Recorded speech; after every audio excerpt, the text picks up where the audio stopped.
Everybody, welcome back to another episode of Shifty's 49ers Talk. In today's episode, we are going to go over my Week 16 NFL Power Rankings. As usual, we're going to do my bottom 5 teams, then we will do my top 10 teams. There are a lot of changes in this week's episode, so let's not waste any more time and let's jump right in. Let's kick it off with my bottom 5 teams, and coming in at 28th overall, 5th from the bottom, we have the Washington Commanders. They are 4-10 on the season, and last week they lost to the LA Rams. It was actually a pretty close game. Washington made a nice comeback in the second half. They're actually up 2 spots compared to last week, and that predominantly is because the teams below them just played so poorly, but you do have to respect the fact that the Commanders put up a pretty good fight against the LA Rams. The Washington Commanders will be taking on the 49ers pretty soon. It seems like Ron Rivera will no longer be the head coach after this season. Going to be a lot of changes in Washington, and I think they are due for some big time changes. Now coming in at number 29 in my power rankings, we have the New York Jets. They are 5-9 on the year, and they just got demolished by the Miami Dolphins. Division rivals losing 30-0 is just unacceptable. That offense should not be this bad. You have some decent players on the offense, and the defense is just no longer being able to just sustain their high level of play because the offense just can't do anything.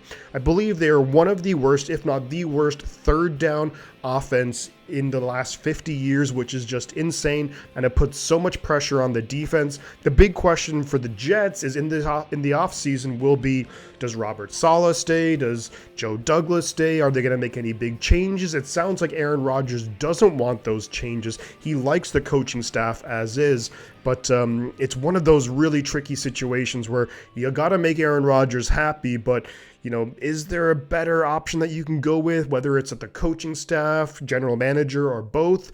We're going to have to wait and see how it all shakes out in New York in the offseason.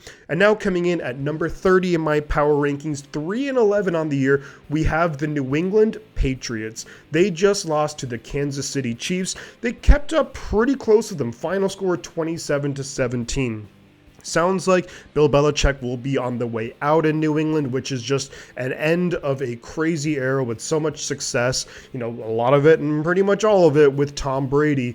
However, I think it's time that these two part, Bill Belichick and the New England Patriots. I think it's time the Patriots almost, you could argue they just have to blow it up, start fresh, try and find that franchise quarterback, get some fresh coaching, some fresh blood in that building, and just rebuild, because things are not looking good, and they haven't looked good in New England really ever since Brady left the building. And now coming in at number 31 in my power rankings, second from the bottom, of course, we have the Carolina Panthers. The Panthers 2-12 on the year, and they actually just beat the Atlanta Falcons in one of the worst football games that you will ever see. The score was 9-7 it finished. It was bad weather, there was no offense, there was nobody there who even watched that game.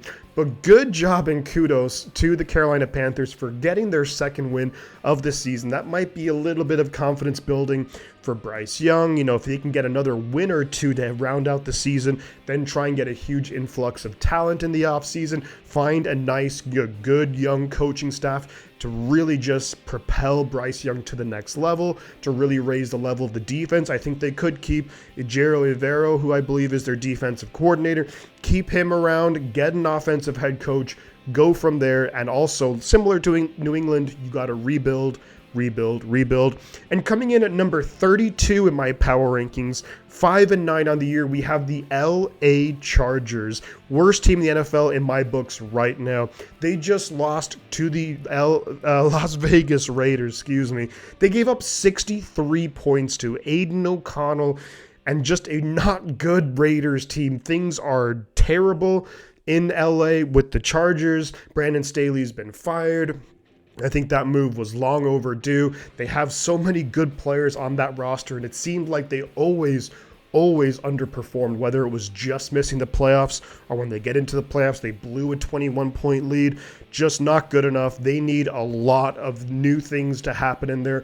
brand new coaching staff, a lot of players who are getting older, getting paid a lot of money. So that's going to be really interesting to see how they navigate that. But there's no question on paper, this team has a lot of talent and they shouldn't be number 32, but they absolutely are. Now, a couple of teams who are very close, dishonorable mentions, who could be in my bottom 5 next week if they have some poor outings, and that's the Arizona Cardinals, who played the 49ers pretty tough for the first half. Then you also have the Tennessee Titans. The Titans, just really an underwhelming team. They have a lot of big decisions to make in the offseason. What are they going to do with Derrick Henry, DeAndre Hopkins?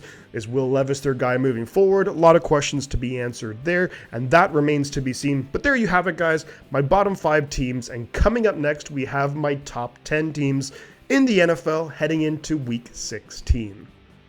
And getting into my top 10 teams, at number 10, we have the Cincinnati Bengals. They are 8-6 on the year, and they just had a thrilling overtime win against the Minnesota Vikings.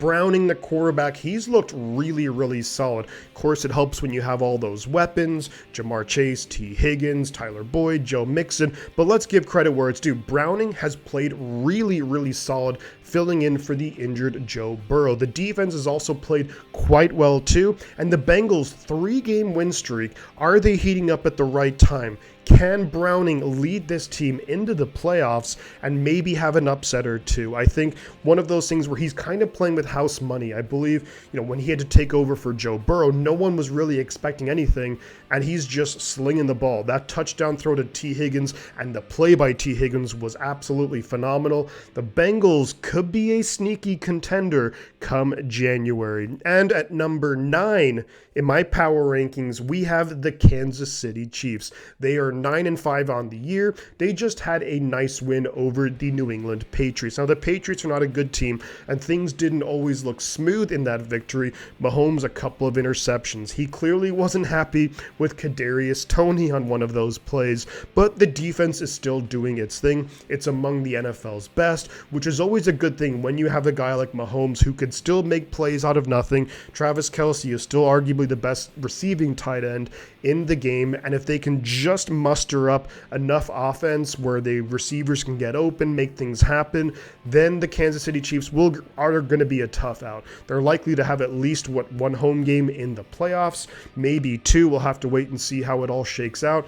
But this team, they just have to figure out this passing game, because what we're seeing now is not good enough and not what we're used to seeing from Andy Reid, Patrick Mahomes. And at number 8 in my power rankings, we have the Cleveland Browns. The Browns just beat the Chicago Bears. They were down 7 with about 3 minutes to go. They put up 10 points. They come away with the win, a game they should be winning, but they're just playing really solid football. And these types of games are the games that the Browns are going to thrive in. Relatively low-scoring games. It allows Joe Flacco to make just enough plays to get the win. The defense has been phenomenal. Myles Garrett, to me, is the defensive MVP of the NFL. They have some really good defensive backs, good linebackers there. They have it all covered. The offense just needs to put up enough points to get the wins. And I think Flacco is a guy who can maybe get you 21, 24 points a game. And more often than not, especially in Cleveland, that's going to get you a win. We 49er fans, we know how tough that defense is from that game earlier this year, but they're going to be a tough out, and they're really well coached by Kevin Stefanski. Number 7 in my power rankings, we have the Philadelphia Eagles. Oh, how the mighty have fallen. They are 10-4 on the year, and they just lost to the Seattle Seahawks. Drew Lock with a last-minute touchdown throw to Jackson Smith-Njigba for the win. Philadelphia lose 3 games in a row. Their post-game interviews do not look convincing at all. They're kind of throwing blame around at each other. And the blueprint, as Nick Bosa had said, is out there for how you beat Philadelphia. They just haven't looked the same since they lost to the 49ers. The Cowboys destroyed them. The Seahawks, who've kind of been reeling and losing a lot of games, they beat Philadelphia. Suddenly, Philadelphia is all the way down to the number 5 seed. And who would have thought that 2-3 weeks ago? Crazy.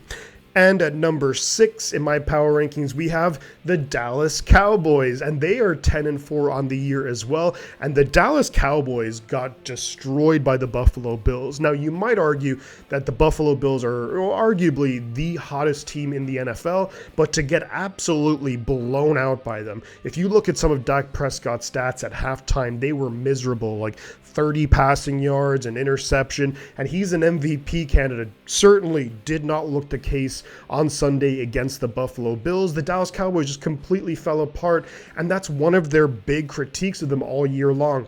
Outside of their win against the Philadelphia Eagles, they just haven't been able to beat good playoff contending teams. Just hasn't happened, and that's of course going to be incredibly worrisome once you get into the playoffs. They have another tough matchup coming up, taking on the Miami Dolphins. That will not be easy, but this is a time for them to prove themselves to be among the NFL's elite, because again, the Buffalo Bills on Sunday, they certainly did not look elite. And coming up next, guys, we're going to have my top 5 teams in the NFL heading into Week 16. At number 5, we have the Detroit Lions. They are 10-4 on the year, and they had a dominating win against the Denver Broncos. Now, maybe 2 months ago, you'd say a dominating win against the Denver Broncos. What's so great about that? However, the Denver Broncos have been one of the hottest teams in the NFL the last 2 months, and the Lions just smothered them. They destroyed them. Jared Goff, 5 touchdown passes.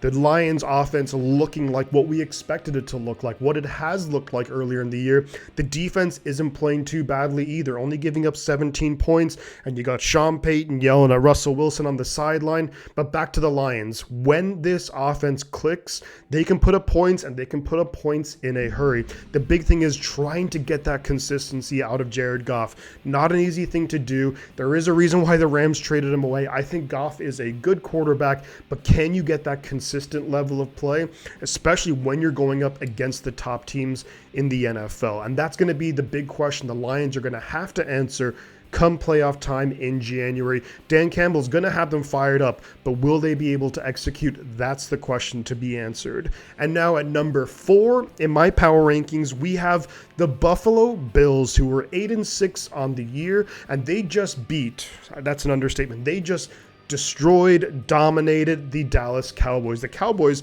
who I had number 3 in my rankings last week, Buffalo destroyed them, and it just wasn't even close. The Buffalo defense played incredibly well. Josh Allen looking like his old self, Stephon Diggs, James Cook having a monster game, great touchdown reception in the end zone from Josh Allen, running all over the Cowboys, and they're getting super red hot at the right time of the season. If they can go on a bit of a run here, maybe try and catch the Miami Dolphins in the AFC East, might be a little bit too much because they're 2 games behind with only 3 games left.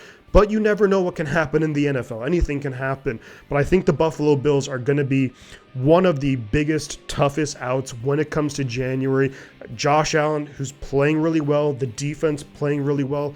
No one will want to take on the Buffalo Bills. And at number 3 in my power rankings, we have the Miami Dolphins. They are 10-4 on the year, and they just had a masterful win over the lowly New York Jets, 30-0. This game was never close. The Dolphins are one of those teams where, yes, you do want to see them beat the elite competition, but they are just absolutely taking care of business in all of their other games. Look, the New York Jets, they have a good defense. Their offense is not good, but to put up 30 points, that's nothing to be, that's nothing to laugh at. That's to do that against a really good defense in the Jets. Really impressive stuff there. Tua has been playing well. Raheem Mostert's been having a great year. Achan's been great. And that was without Tyreek Hill as well. So if you're thinking the Jets could have maybe even slowed down this Miami offense, think about it. Tyreek Hill, who's one of the best offensive players in the game, wasn't even out there.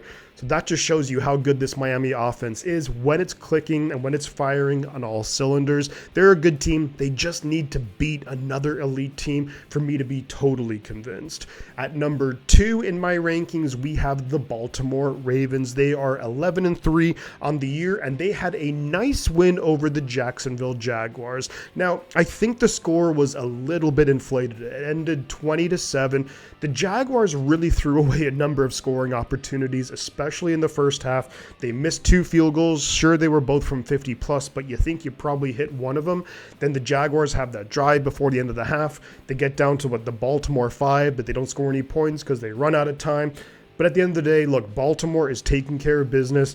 Their defense is right there with the best in the NFL, with the Niners, with the Browns, with the Chiefs, and the Ravens defense is right there also. Lamar Jackson is making more than enough plays. He's really formed that connection with Isaiah Likely. The receivers are making plays, Zay Flowers.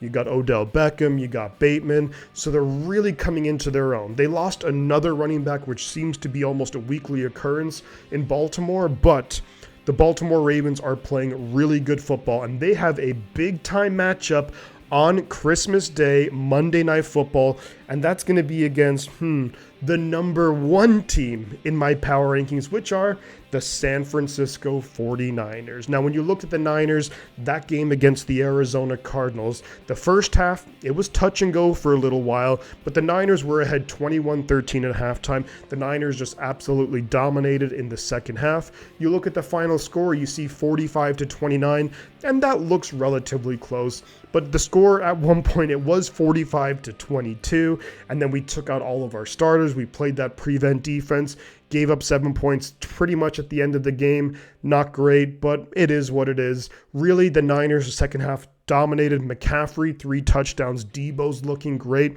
There were a couple of concerns, though. I thought the tackling was pretty bad. I thought when you look at Fred Warner and Dre Greenlaw combined, that was their worst game of the season. Now, they're going to need to turn it around big time because with all those missed tackles, when you're taking on a Lamar Jackson, which we are at home in Levi's Stadium, you cannot afford to miss tackles. If you miss a tackle on Lamar, he's taking it to the house. So we got to get a lot better there. I'd like to see the offense maybe a little bit more ball control in that game because the Cardinals in the first half just dominated time of possession. However, the defense made enough plays when we had to. Charvarius Ward with the really nice pick 6, also got another interception later. We just got to get some consistent pressure on Lamar and be able to just maybe spy him with guys like Fred Warner and Dre Greenlaw. You can't let Lamar beat you with his legs. He's going to get his yards on the ground, but you just got to slow him down and don't have those back-breaking plays. We could be a little bit better in terms of just our discipline in, with regards to penalties and things like that. But overall, I think it's going to be a phenomenal matchup. 49ers, Ravens could be potentially a Super Bowl preview. Just want to throw that out there. You never know. But I think these are the best 2 teams right now in the NFL. They're facing off. It's going to be an absolutely awesome Christmas game, and I can't wait to watch it. I won't be streaming that game, but I will be watching it. And hopefully you guys will be enjoying that wherever you're watching it. Unfortunately, this week it won't be with me. But there you have it, guys. Those are my power rankings heading into Week 16 of the NFL season. Let me know your thoughts in the comments below, whether you agree with me, disagree with me. Feel free to put your own power rankings. If you enjoy the content, do feel free to drop a like on the video, share it across social media, subscribe to the channel if you're new here. Really helps out with the growth of YouTube and the channel and what have you. But I'm going to leave it there, guys. We'll have some more videos for you soon. Before I head out, I'm going to say 2 things. The butt counts, and I'll catch you guys on the flip side.